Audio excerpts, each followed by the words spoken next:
Okay, hi. Would you mind introducing yourself really quick? Sure. Hi, I'm Laurel Zaima-Sheehy.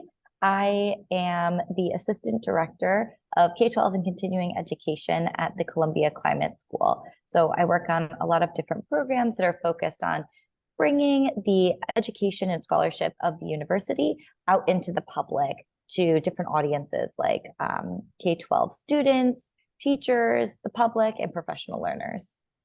Okay, cool. So can you talk a little bit about like your work and kind of more specifically what programs you run or any successes that you've had with them? Oh, yeah, of course. So I mentioned that I work with different audiences. So my job is fun because no day looks the same, and I work on a variety of different projects. So for K-12 audiences and like the general public, the Climate School has a video series called Climate Live K-12. So this is free, open to the public. Anyone can register. We hold them once a month, and it is a way for the public to learn about the different research projects or work that's being done at different centers all across the climate school. So you get to hear from different experts and then ask them questions directly. So it's kind of a fun way for us to be able to connect with folks as well as kind of spread our work more broadly outside of just the Columbia community. I also, the way that we met is through our pre-college programs. So we have a program called Columbia Climate School in the Green Mountains. It's a 2-week program in Vermont where 6 different experts from Columbia come up to Vermont with students to teach them about a variety of different climate topics. The goal is to really help students have like a holistic understanding of climate, everything from science of climate change to impacts and policy and solutions. And ultimately, students are encouraged to create their own climate action plans at the end of the program so they can continue to drive positive change once they go home. We also have opportunities to engage with educators by bringing some of the curricula that we've developed around climate and sustainability and training teachers to use it in their own classrooms. So we're working to do that locally in New York City and then hopefully more broadly as well. And finally, we have professional learning programs. So these are for folks that are either in a career that they want to upskill themselves in, or they want to do a career switch. And so it's a 15-hour workshop where they can learn on different topics. Some topics would include like strategic climate communication or climate finance or climate law. And at the end of this workshop, participants get a certificate of participation, and then it kind of can help them further their own career path. And we offer a similar kind of format for pre-college students. We also have like 15-hour virtual workshops for them to also like gain skills in climate during the school year that they might not otherwise get in the classroom. Yeah, awesome. I think that's really cool. Your work is definitely very like impact focused, like focused on making a difference. I think it's great that you work with all kinds of people and like are focused on making a difference in terms of climate change on like the public side. So, can you talk a bit about what you did in college that might have led you here? Yeah, so I have a unique path. It actually started, I mean, ever since I was very young, I was always fascinated by nature. I would consider myself like an outdoors kid. So I spent all my time outside exploring. And unbeknownst to me at the time, I was actually doing like little research projects. Like, for example, I grew up in Michigan. So we have lots of amazing lakes and the opportunity just to engage with wildlife. And so I would catch like turtles at the lake, but I wanted to know how many turtles were in this area. So I would like take a little drop of nail polish and put it on their shell. And that would tell me if I caught the same turtle twice because it would have that little identifier on it. And it was like, at the time I thought I was just, trying to count turtles, but now looking back, I was actually doing like kind of a tagging program. So it started at a young age, and then just being around the lakes in Michigan, it really inspired me to study marine science. So I knew very early I wanted to do that. So I went to the University of Miami. I studied. I double majored in biology and marine science and minored in chemistry. So it was very science focused. And I got right into research, starting from my freshman year all the way through graduation. And I was researching sharks. actually. So I would go out and do shark tagging. So like my turtle tagging quickly turned into shark tagging later on in life. Um, and it was incredible. I love research. I loved being a part of a lab and a team. But one of my favorite components of this internship was the ability to teach people about sharks and shark conservation. We would always bring a group of high school students out with us so they can learn about sharks, kind of like debunk any myths that they may have or conceptions about sharks that they may have had, and just better connect them to the importance of these incredible animals. And that was something that I loved. So when I graduated, I wasn't sure if I wanted to go the research route right away. So I started doing environmental education. So I started working at a nature center, which allowed me to teach younger students. They were probably like elementary school age, about the shoreline ecology, the seagrasses and the mangroves and the coral reefs and how they all interplay with each other. And I loved it. So I then started working, that was like a short summer job, started working at a nonprofit where I continued to do education around coral reef conservation. And that was incredible. I had a wonderful experience of really, for the first time, like taking deep dives into what we call like field based or place based education with students. So that's like a concept of thinking that the best way to engage students in learning about a different scientific concept is to fully immerse them into the environment that they're studying. So it's very hands-on. It's very uh, practical for them to like gain skills while being in the field. And so that kind of led me to Columbia. I then started working at Lamont Doherty Earth Observatory, continuing to do field-based, place-based education around the Hudson primarily. And then I also worked with the geophysics group that focused on the polar regions. So that was kind of started to expand my educational repertoire from just marine science to then also climate and the impacts that climate change is having on different areas around the world, particularly those polar regions. And then from Lamont, I started working at the climate school. So it's all under the same Columbia umbrella, but at the climate school, I focus on more than just high school students or middle school students. I have all those other audiences that I work with as well. Okay, So it's yeah, kind of like a winding path of my career.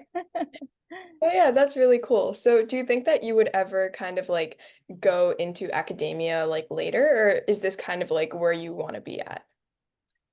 um, I think our career, like, that's a great question because I think when I was graduating from undergrad, I I always thought that the natural path would be academia. Um, and so I really wasn't, but I wasn't sure if I wanted to dive into master's or a PhD right away. I wasn't exactly sure what I wanted to focus on. So I started doing environmental education because I was really passionate about it. And then that kind of opened my eyes that there are so many other job avenues that you can take. It's not just academia if you are, a science major in undergrad. And so like I worked at the nonprofit, I worked at a nature center, like there are like government agencies you can work at. A lot of my friends and colleagues did that after school. So it kind of like opened my eyes to all these different opportunities.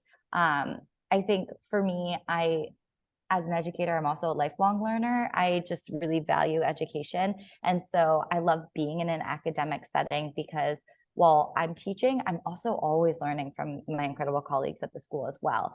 And then while I was at Columbia, I then pursued a master's in sustainability science. And so I actually really valued that time, that break that I took in between graduating from undergrad to getting my master's, because it allowed me to really like hone in on what my interests are. And then I felt more confident in going in my master's program later because I had that time to explore. Okay. Yeah, no, that's really cool. I think like, yeah, I think academia is definitely, it's very like intense, if you know what I mean. Like you have to devote Mm. so much time to like the PhDs and everything. So I think the work you're doing is like really, really important because it's like directly kind of talking to the students and like adults and telling them what they can do and kind of helping them like face these problems. So I think that's really cool. Yeah, thank you. I really enjoy that component of my job. I also, being at Columbia, it also allows you to connect with colleagues at other universities around the world, colleagues in different sectors as well. So it's always very fun. It's like a dynamic environment to work in. Yeah, for sure. So do you remember kind of what you did in high school that might have helped you build up this profile when you were applying to college? Wow. Yeah. I grew up in Michigan, as I mentioned. So even though I knew I wanted to study marine science, probably when I was about 9 years old, there were very few opportunities to do that type of work or kind of engage in that type of education. But wherever I could, I kind of tried to take advantage of it. So, for example, my school did offer like one oceanography course. I made sure to take that. I made sure to take as many science courses as I could, as many advanced science courses as I could. And then I also kind of, after I completed middle school, my middle school science teacher and I were very close. I like helped, he had a bunch of animals, so I always like helped like feed them. And so he had a program while we were in middle school that supported students in doing some of that field-based work around sampling our nearby creek. And so that was something that I really enjoyed. And so actually later he reached back out and was like, I would love to like chat with you about like how we could improve this program. You can share about like how it had an impact on you and your career. So kind of engaging with different mentors that I've had in the past, I think is a great way to kind of like build up your skill set. They might have different projects like he had for you to work on. And then internships are great. I will say the internship that I did my senior year of high school, it wasn't marine focused, given that we were, surrounded by lakes and not an ocean, but it was science focused, and it was actually more like physical therapy, which seems a little bit distant from the topic I ended up studying in college, but it was a science focused internship, and so I learned a lot, and I think just having that ability to work in a professional setting at such a young age is really valuable as well. But if you have the opportunity to work and do research at a young age, it wasn't like as when I was growing up, it wasn't as popular. But I think now there's like more and more opportunities coming alive, whether it be research or a pre-college program like the ones that we offer at Columbia. I would definitely suggest high schoolers take advantage of that when you can. Yeah, for sure. That's awesome. Yeah, I think definitely kind of getting real world experience as a high school student with like adults in the field is important and can definitely help you. So, what were some like challenges that you faced in high school or undergrad or like even like in your master's program and kind of pursuing the field that you wanted to pursue? I think with marine science, I was so passionate about it um, at such a young age throughout high school, keeping that passion and energy alive when you don't get to study it all the time can be a little challenging. And so I just like would constantly just try and like engage my brain in different documentaries, or I'd read a lot about like oceans because this is something I wasn't really getting in the classroom. So I just was like enriching myself whenever I could. And then once I got to college, it was like, oh, I'm finally here and I get to study what I want to study. But at the university I was at, you had to double major if you were in marine science. And I think it was just to like make sure that you had the science background for whatever you want to pursue after, but also it gave you more flexibility. So if you didn't end up pursuing marine science down the line as a career, you had this bio major background that could also support you with other jobs. So I think it was to kind of make you more well-rounded, which is really important. And I appreciate that now, but at the time it was really hard. It was taking a lot of classes, a lot of difficult classes, and especially when you're like a freshman or sophomore, a lot of these science classes are also pre-med classes. And so they're enormous. They're extremely difficult because they're trying to weed people out that aren't really focused on this type of career. And so I think especially in the beginning, just having that mind, that focus, being like, okay, there's this big picture, there's this goal at the end of the tunnel that you're working towards. So yes, while it's really difficult now, it's going to be worth it in the end. I think that is challenging. But if you surround yourself with um, peers that are going through similar things as you are, then it can be really helpful because you can kind of like support each other in that community. Yeah, for sure. I think that mindset's really important that like even if what you're doing right now is difficult, like it is for like a bigger goal to like get what you want at the end. So yeah, I think that's cool. Yeah. Um, so okay, this has been really great. What kind of to wrap up would be some advice that you would offer to high school students who are interested in pursuing like a climate-oriented field, but might not necessarily get like opportunities like in like high school through classes and stuff? Oh, I would definitely suggest looking at some of these opportunities that we had been chatting about Yeah. to support your learning outside of the classroom. So whether it be like a pre-college program or a independent research project during the academic year, or even like a research program over the summer, an internship, all of these are fantastic opportunities to kind of like build up your own skill set, prep you for college, and then kind of be that enrichment that you're looking for that you might not be getting right now in the classroom. Um, I would also just like a piece of advice, if you if you don't know what you want to do at this age, that's actually great. I think that's fantastic because it means it's providing you an opportunity to explore a lot of different interests. And as we go throughout our lives, our interests change and our wants and needs also change. And that's okay.